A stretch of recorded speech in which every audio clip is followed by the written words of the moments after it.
Hey everybody, it's Carly at Let's Bead, and I have one of our teachers with me. It's Barb Dwyer. Say hi, Barb. Hello. Hi, Barb. And Barb is going to be doing the design du jour that was taught on Saturday by her, and she's going to be doing it tonight live. So if you guys have questions as we go along the way, I'm going to be reading the questions to Barb, so she'll be able to answer any inquiries you have.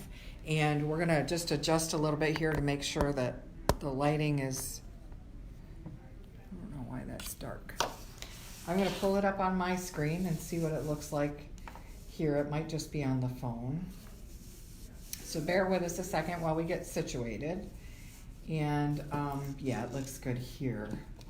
It's just on the screen here. Okay. So as long as you can see okay, hopefully that'll be. Well, we'll work it out. We'll work it out. We'll work it out. But we have to tell you something funny that happened while we're getting situated. Just One of those silly women things that happen. So you can have a little laugh. So tell them what you were experiencing. Well, I went up to the counter to get samples of each color kit and the finished necklaces that we have on so people can look at them, and also a couple of earrings that I designed to coordinate with the pendants. And I was having severe pain between my second and my third toe, and I thought I was getting like a split or something in there, and I kind of thought, oh, and I shook my foot and out came a bead. So I've been here since 2 o'clock or so today, so I'm sure there are people that can relate. Goes to show that everywhere you look, you can find a bead. So. Okay, so we had to share that. Okay. All right, so we're going to go ahead and get started. I'm going to share the video into our group real quick, just so that people know that we're starting. So bear with me a second, and then. And me too, because I've never done this before. Yeah. So this is. We're excited to have Barb do this with us, and but this is the first time she's done it. So as you can imagine, I'm sure it's a little nerve-wracking or a little awkward, but she's going to do great. And we're going to do. So the other thing is, say hello. Let us know where you're watching, and because we like to know that. And also, if you're watching on the replay, if you have questions, just type them in the comments and we'll reply when we see them. So that's not a problem either. Okay, so Barb, do you want to go ahead and talk through, how you start and what materials and what information you want to share? Sure. The kits all include everything that you're going to need to make the necklace. It includes 12 of your Swarovski crystals, and we tried to choose those that have the AB finish because that adds to extra special sparkle. Each kit comes with 18 inches of very pretty dainty chain that has a sparkle itself to it, as well as your lobster claw and 2 small open jump rings and 1 medium-sized closed jump ring. It comes with your thread, which is Fireline, and it also comes with 2 needles. The beaded bead is made with right angle weave, which sometimes you can do right angle weave with 1 needle, but this one is done with 2 needles. And I'll be showing how to do that as we go. Are there color choices for the chain? Yes. Are there different options? Our color choices are, can we see? Yep. This is like a rose gold. It's a very, very soft copper. There is the silver, and they're all the same chain. And there is, I don't know if they're seeing it there. Yep, just go in the middle a little bit more and then they'll, yeah. Okay, and then the gold. So the standard kit, we thought that 18 inches was a good average size. Okay. And if you think you need more, you want more, you can always purchase an additional 6 or 8 inches or whatever. Okay. Cool. So the kits, we do have a few left. They came in 6 colors. This one is the one that I'm going to be working on tonight. And then, pardon my moving things around here, then at least one person made at least one of these colors on the weekend. We had a nice turnout at the du jour on Saturday. This is Fire and Ice, and we do happen to have a full sample made up of that one. Which is gorgeous. It really has a wonderful sparkle to it. I apologize, I'm going to interrupt you as we go. Okay. But Elizabeth just commented, and she said that she just picked up her kit today.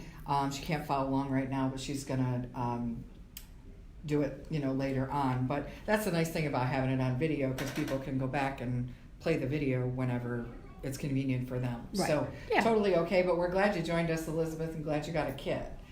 So thank you for that. Absolutely, yep. And this is the white opal. Again, it has a deep gold shimmer to it to start with, so we put the gold findings with it. This is kind of a light AB topaz. This is a tanzanite, which is quite lovely, which made up, it looks like that. And this is a crystal silver ice, I believe, that's pretty. which again is absolutely stunning when it's made. It'd be great for evening out, something with a black dress or night dress. And this one we didn't have kits in it, but it's kind of like a taupey brown.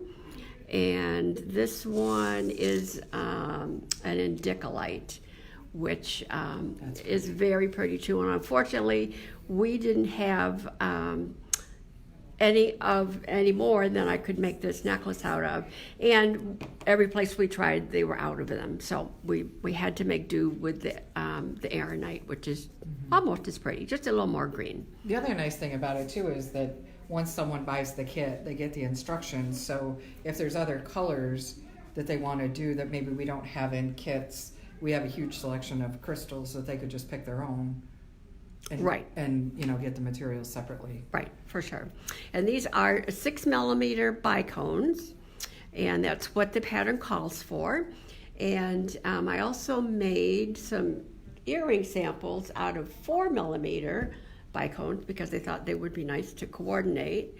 I'm having trouble seeing where I'm Into at. the middle. Okay. Yeah. So here's a cute little pink one. Oh, those are cute. Done with 4mm, and it's amazing that they're only 2mm smaller, but they're way much smaller. And with this one, I did exactly the same pattern as the pendant, and just strung the little chain through it and put a cord crimp in and at the end, and so it would hang like this. And then the other one is just a straight up little ball. And I used the same pattern again as for the design, except I added an extra crystal at the bottom and an extra crystal at the top before I put the head pin through, so that it would not knock around in there, so that the extra crystals hold it nice and snug. That's cute. Yeah, so either one. And you could even do this like this and hang it from a chain as well, or hang it from something with more crystals on it, but they're very, very pretty.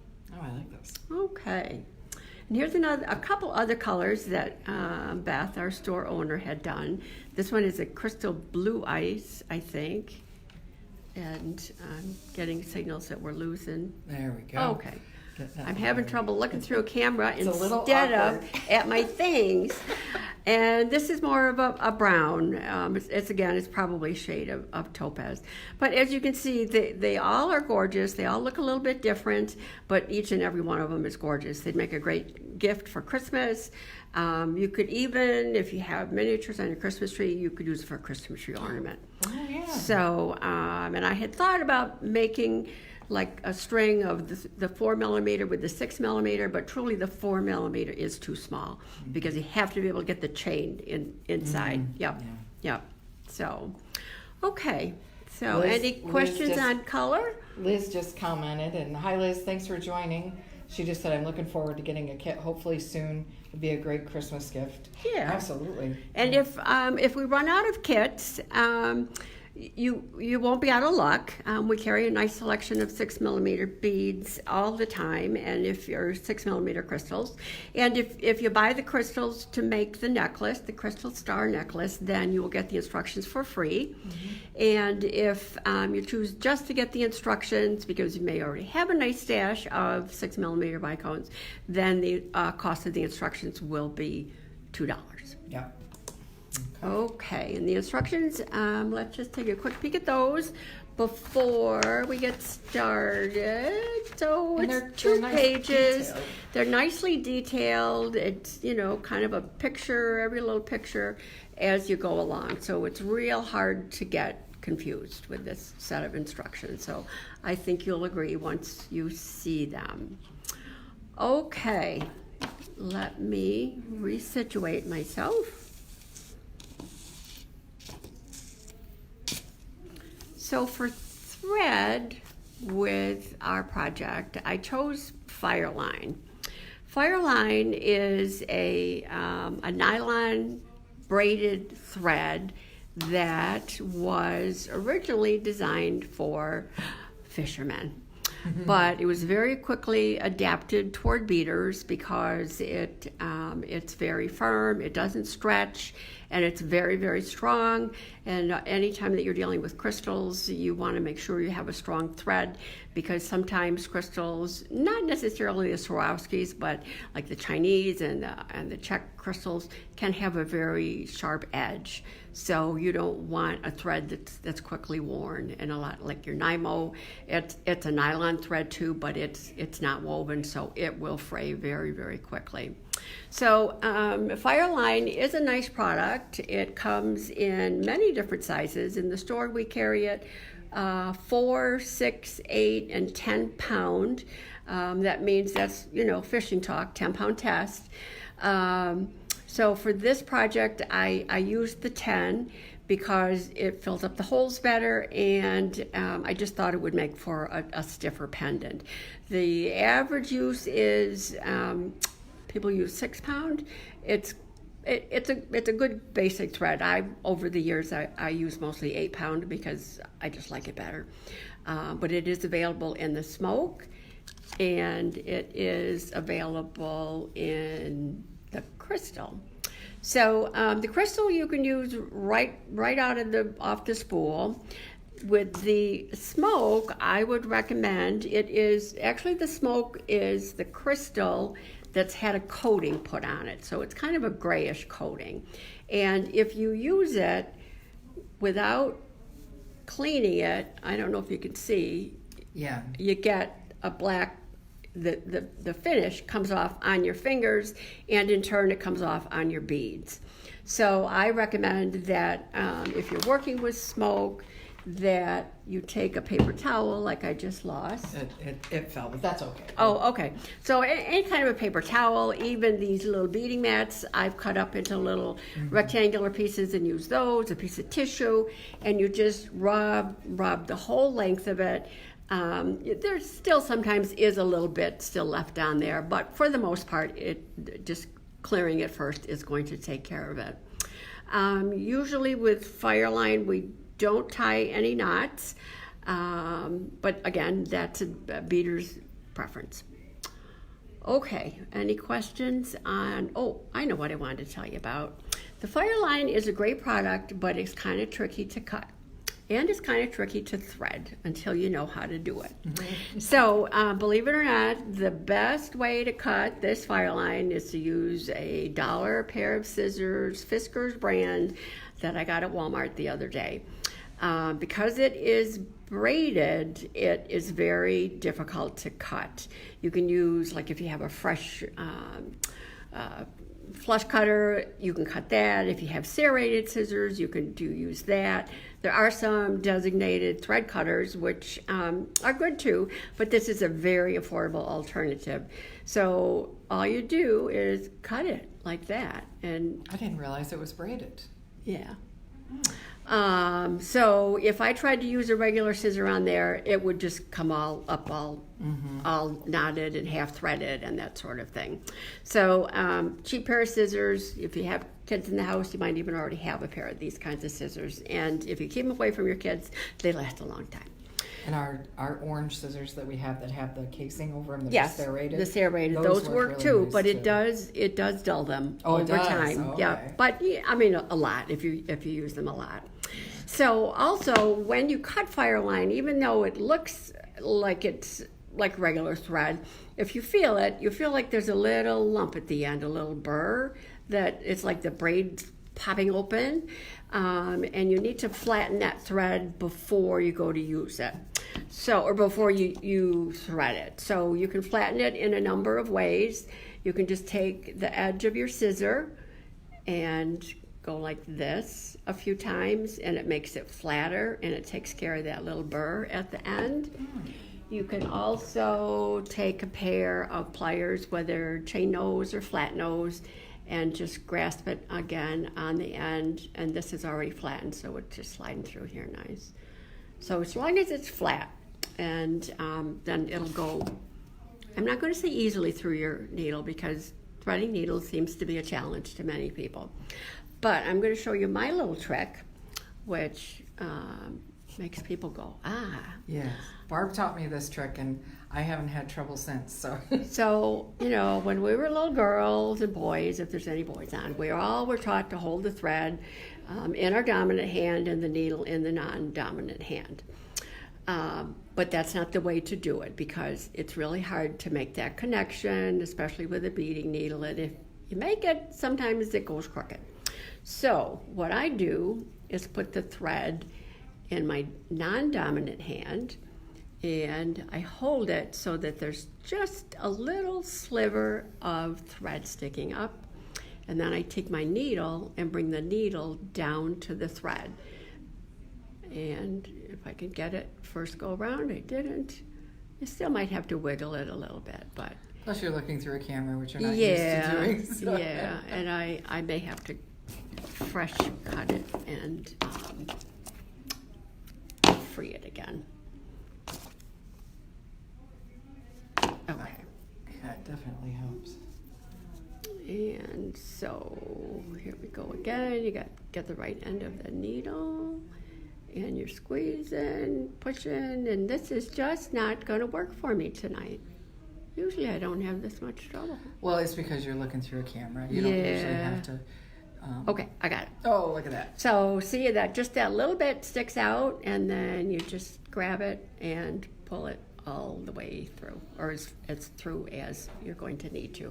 And because this is 10 pound, and wow, I'm having trouble. The one I couldn't get it on. And because it does have that coating on, it may be a little tough sliding over it, but once it gets working, it'll be fine. Okay, so I'm going to take this off this needle, and I'm going to use my clear thread, which has disappeared. Right here, I think. Okay. Got it? Yep. So in each kit, you get 3 feet or 1 yard of thread. It's more than enough for the project.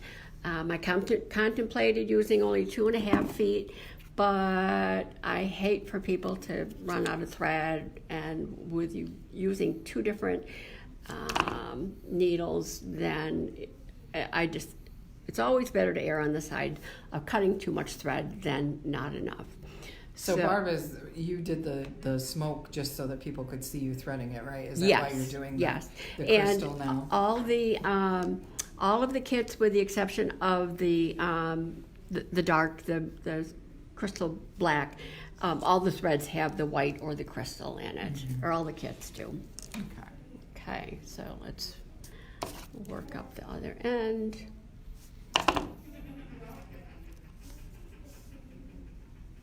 And this is something worth just practicing.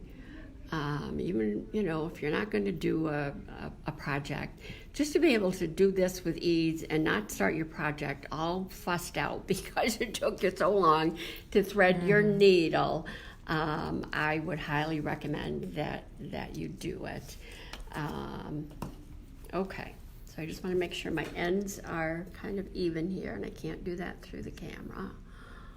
Okay, so we have our 2 needles. And on each end. Is there Is a term for that? Is that called something? double needle. Double needle, yep. And the way we're going to put our crystals on is that it's going to look like kind of an elongated, well, I don't know elongated what, but this is the order in which we'll put your crystals on. And then when we have all the crystals on the thread, this piece is going to roll over and be connected with the lower 2 crystals, and that's going to make your beaded bead. It's kind of like hopscotch. Yeah, yeah. So, what to do first is on your right needle or whichever, is your dominant hand, you want to pick up 3 crystals and bring them down to the center of your thread. Like that, and they're going to wiggle around a little bit, but it's a good idea to get started with them down at the center. And that's one of the reasons that I gave extra thread, because sometimes it happens that people's thread isn't as even as it should be, so they do run short. So then our crystals are down there. We're going to pick up crystal number 4 with 1 needle. And we're going to put your other needle through that crystal 4, going in the other direction. So as you pull your needles, ta-da, it goes down there and it makes the first square. So basically that's what right angle weave is. You're making squares and then attaching them. And usually 1 bead of the square is a shared bead. So like the next one we do, we're going to have 2 side beads and 1 top bead, and this bead will be the shared bead. All right, so then I'm going to do the same thing. I'm going to pick up 1, Carly, tell me if I'm not showing up right here, 2, with my left hand. And if it's easier, just, flip around and do both with the same hand, but flip them around. So this is going to come on down here. Okay. And then same thing.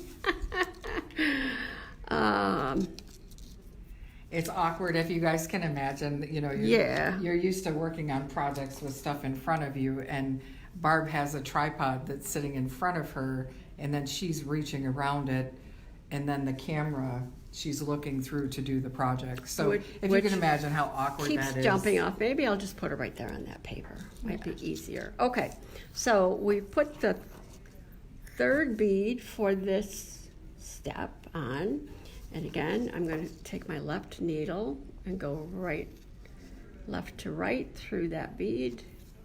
So this is going to be your shared bead. And I guess I didn't do it right. So here we go. Let's pick it up again. And go back in this direction. And do you guys have any questions so far? Just put them in the comments if you do. Okay. Needles going in opposite directions should make your crystal land where it's supposed to, right there. So see, we're what? Carly keeps pointing at me. Okay, so we're getting there, ladies. So here's crystal number 1 and crystal number 2 on the left needle. And whatever way you do it, whether you do both with your left hand or both with your right hand, whatever works for you is the best way to do it. So and then I'm picking up bead number 3 for this piece. And it's interesting because it looks like a round ball when you get done, but it's flat while you're working on it. Right. Yep. That's what's kind of so magical about it. And with them so clustered together, and the facets, especially if they're finished with the AB, it just comes to life. For those just joining, welcome. Barb is here. She's doing a Swarovski crystal star necklace. It's the design du jour that she did on Saturday. So she's just demonstrating how to do that. If you missed the beginning, though, the video will remain up on our page, so you can always go back to the beginning once the video ends to see it. So. Yep. Okay. So here's our last two crystals, one on each needle. And you know, we all get used to beading on our own turf, and some people always bead at a table. I always bead in my lap. It's when you're not in your comfort zone, it's a little strange. Whoops, and I'm okay. So now the magic happens. So let's start with this needle. And remember I told you that there's a shared bead with each square. So here's our 4, here's our 4, here's our 4. And now we need to bring this down to here, so we'll have a new set of 4 down here. So I'm going to go left with one needle and right with another needle, and kind of pull them both at the same time. And look at ta-da! It's just amazing how different it looks when they're closed up. Yeah. Oh, it's interesting. It's really cool. So the instructions call for you to stitch thread in and out of beads and then tie a knot. I found it worked better if we tied a knot, then stitched through some of the beads just to give it some strength, and then tied another knot. So I'm going to show you how to do that. So to tie a knot, you want your threads to both be in the same place. So what I'm going to do is take this thread, go down, across, up, and across. No, actually down, across, and up, and then they'll be in the right place so I can tie my square knot. So, and don't worry if they kind of loosen up as you're working. You can very easily just pull on your threads and they'll tighten up. And they're big enough that it's real hard to go into the wrong bead. And if you're new to right angle weave, it might be a good idea if you worked at a table, because you can actually see better what you're doing. All right, so we're going to go through there. I'm going to pull this out. And as I said, Fireline is really strong. The 10-pound Fireline is exceptionally strong. It does go up to 20 pounds, which we use for very few projects, but it's a very strong thread. So don't hesitate to give a good tug on it to get the tightness that you want. So everything's...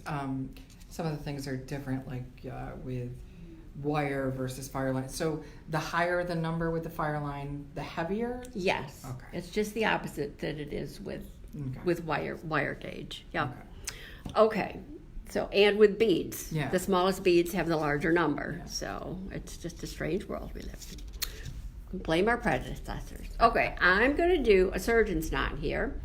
And so with that, it's sort of like you start off like a Girl Scout square knot. You can do left over right, then right over left.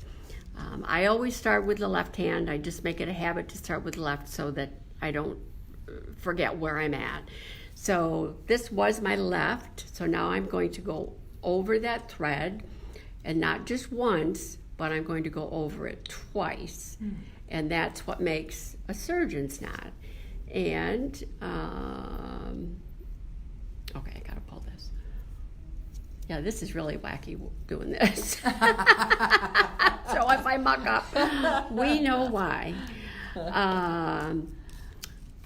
You know, they don't use stitches that much in surgery. Inside they do, but I just had surgery and I had a couple of 4-inch incisions and I just was taped together.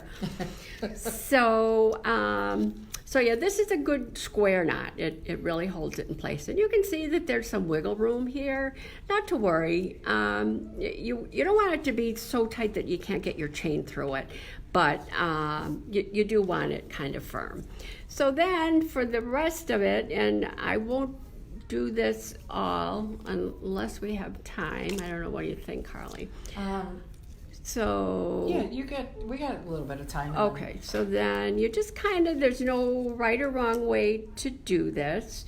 You just keep stitching around in different directions. So if you want to start with just one needle and go down and then across, as I said, you've got your little squares there, so you can use that to kind of follow by.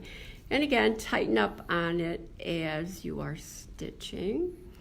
And I didn't talk about needle length. Some people don't know that there are short needles available. For this kind of project, I would normally use a short needle, which are exactly like this, only they're about 1.25 inches long. And they're good for tight little spaces. I use them a lot for bead embroidery too. So, but if you're new to working with a needle and thread, I would recommend that you use the long one. So with the needles, they come in sizes too. Yes, they do.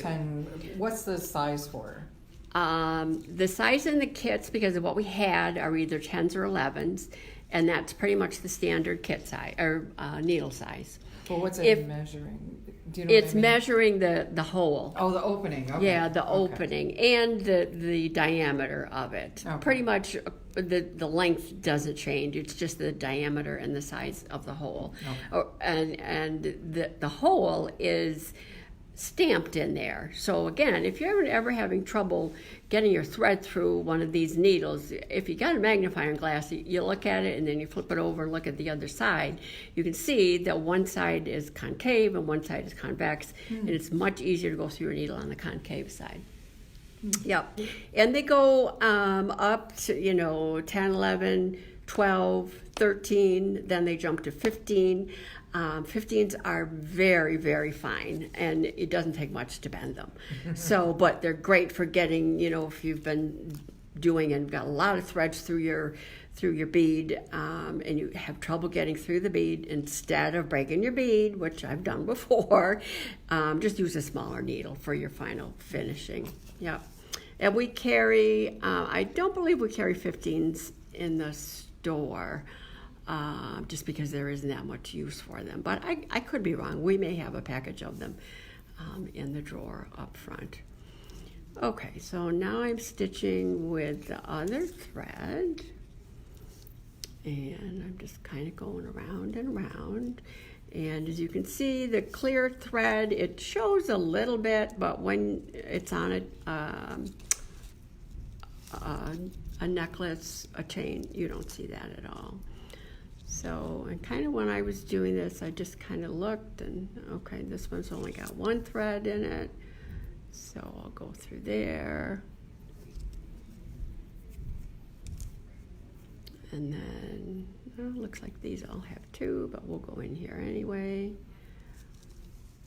It's nice not to have rules sometimes, isn't it? Yes, it is. And that's why I tell people, if I show you one way to do it and you find another way and you get the very same result, then that's the right way for you. It's all what works best for you. All right, then I'm going to go through here again. Because like everything, there's just a lot of different ways to do things. All right, I'm going to go this round one more time, and then we'll tie another knot. So there's this. I know, by the time you get here, it's like, oh, I want to hang it on the chain, but I can't. I got to do this. But it's really important that you do it because it will be more stable. And I think I just went backwards there. Okay, so I've got my thread coming out on this left, on this right. I'm going to take my right thread again and go down bead number 1, across bead number 2, and up bead number 3. And then I'm going to tie my knot between bead number 3 and number 4. These would be really pretty in like green or red for the holidays, or blue. Oh, absolutely. You know, gray, Yeah. silver. Yep. Yeah, be nice for a holiday outfit. Even a little, you know, a little favor on a package, you know, that somebody could then take and put on their Christmas tree.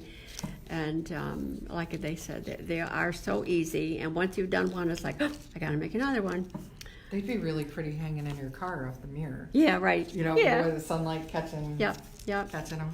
Okay, so here we go with our surgeon's knot. Oh, I started to say, where are we? There you go. Okay.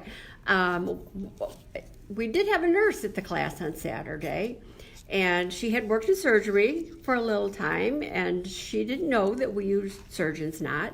And when I showed her how to do it, she said, yeah, they do that in surgery. So left over right, I have a lot of fun in classes because I learn a lot from my students, not just about beading, but about life in general. Sure. Okay, so that's nice and tight, and I'm going to see if I can do this better this time. So over once, over twice, and I'm leaving my needles on because we're going to need them again to take them through. Okay, let's see, that's Looks great. nice and tight. So to get rid of your thread, we're going to do what's called burying your threads. So you want to take one needle and thread and go through one adjacent crystal. And to cut them, you can use, I would recommend using these or any kind of a scissor that you have, or a thread burner. And I always hold my thread in my non-dominant hand with a plier and my cutting tool in my right hand. And then as I'm cutting, I'm pulling out with the plier and pushing down with the scissor. So there's tension. So there's tension, and then that end kind of pops back up into the bead, or into the bead. So, and I do that too when I crimp. You know, when I'm or cutting soft touch, and I do the same thing. So let's go off in this direction. And if you're really still feeling like it's kind of loose at this point, after you've done your square knot, you can do another knot here, but just a little half hitch knot. This is a knot that's used in many beading projects. So you go under the thread and you make a loop like that, and then you take your needle and again pull it up nice and snug. And if you do that a couple of times, it would also help tighten up your project. And worst case scenario, you take it apart and you do it again, you know. So I'm going to come back over this way, and again, you don't have to use a plier. You can use your fingers. They were made before tools, as people tell me. And so, whoop. Oh, looks awesome. Isn't it pretty? It is pretty. Yeah. Okay, so now this probably will be the hardest thing, because you have to get this chain down inside there. And it's not that it's hard, it's just that it's a pretty chain and it's pretty wiggly. So you might have to struggle with it a little bit. So what I find easy to do is just to take a little beading awl, so you make that hole a little bit bigger. And how am I doing for visual? Doing good. Okay, so then that chain just look at that. goes right, well, sorta, see? Okay. So there you are. Easy peasy, as they say. Yeah. Okay, so now to attach our findings, I chose a little lobster claw for this project just because I like toggles. But the project, is a little lightweight for a toggle. With a toggle, you want some weight in your necklace so it doesn't try to come undone. And I thought this was prettier than using a magnet for for this project. Elizabeth said very nice. She likes it. Oh, thank you. Okay, so for those of you that don't know, you always use 2 pair of pliers when you're opening a jump ring. And I like to use either bent nose pliers or the flat nose pliers. You take it in one hand and then you use your finger or your fingernail to find that opening. There'll be a little bit of a resistance there. And then I take my other plier and go right in and then go like that. So that you're not opening it wide, but you're opening it in opposites. And if you've had to use it like a small gauge because of the size of your project, it's a good idea to, to rock them back and forth a little bit like this, because that will strengthen the metal. Okay, so then I'm going to go in like that, and I'm just going to go through the little hole in my clasp, and then I'm going to go back together, and as I'm putting my ends together, I always kind of push on them at the same time. And you give it a feel, and if you look down on it and it looks good, you're good to go. We're almost there. And again, for this one, we have a closed jump ring, and the open jump ring, the closed jump ring is the one that your clasp is going to go into. So you want it closed for security? Yes, I like to use a closed one because it's not going to come open. And it looks nicer, I think. Okay, so here we go with our 2 pliers and our jump rings. And then I'm just going to pick this up. And so if this necklace had a front and a back, you'd want to pay attention to what side you put the clasp on. Correct, yeah. You would put it on the right side if you were putting it on yourself. Mm-hmm. Absolutely. You'd be using your right hand on the lobster. Yeah, but this one, it's no matter. So yeah, that's a very good point, Carly. And when I'm doing repairs for people or creating necklaces for people, I often will call them and say, are you right-handed or left-handed? And they're like, well, right, why? And just because it makes it easier. Okay, so here we go. And we have our beautiful necklace. That looks gorgeous. Yeah, and how simple to do, I think. Well, yeah, I mean, it took Barb 45 minutes, but she was walking you through everything and sharing the details. So, I mean, if you're making this as a gift or something for yourself, you know, you could do it a lot easily. quicker. And the more you do, the faster they go. Yeah. Yeah. Awesome. Okay. If you guys liked the project, give Barb some hearts just by clicking the icon that you see in the lower right. Just send her some hearts. Let her know that you like it. Oh, thank you. And then, will you show them you made your bracelet, right? I did. Would you show them that? Yes. This is actually knotting. This was just when I was learning knotting. And I had these lovely pearls, and dang it, they were too short for a necklace. But I decided to make them anyway, and then I just wrap a strand into another 2 or 3 times. And the magnetic clasp sticks to everything. Yeah. But I teach knotting as well. There's several different ways that you can do it. We carry a lot of real pretty pearls here in the store, and you can knot either with the silk strand, or you can use the finer versions of Ceylon. They both work really well. And you can knot with leather. Of course, you won't get a finished look like this, but you can do leather. Yeah. Yep. And there is, there's definitely a technique to knotting. So, if that's something you want to learn, call the store.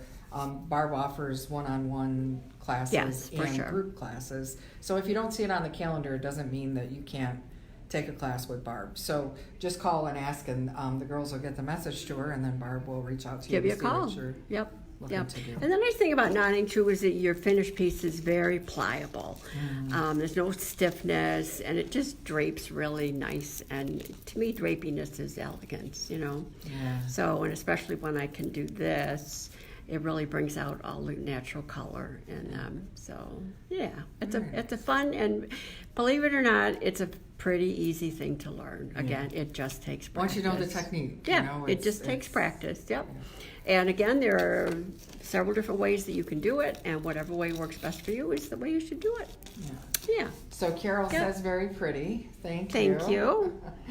All right. So the other thing is, if you guys enjoyed having this like special event on a Wednesday night, just drop it in the comments. Let us know that, so that if we know it's something that you like, then when we do the you see the Oh, yeah. you see the hearts now. Nice, thank you.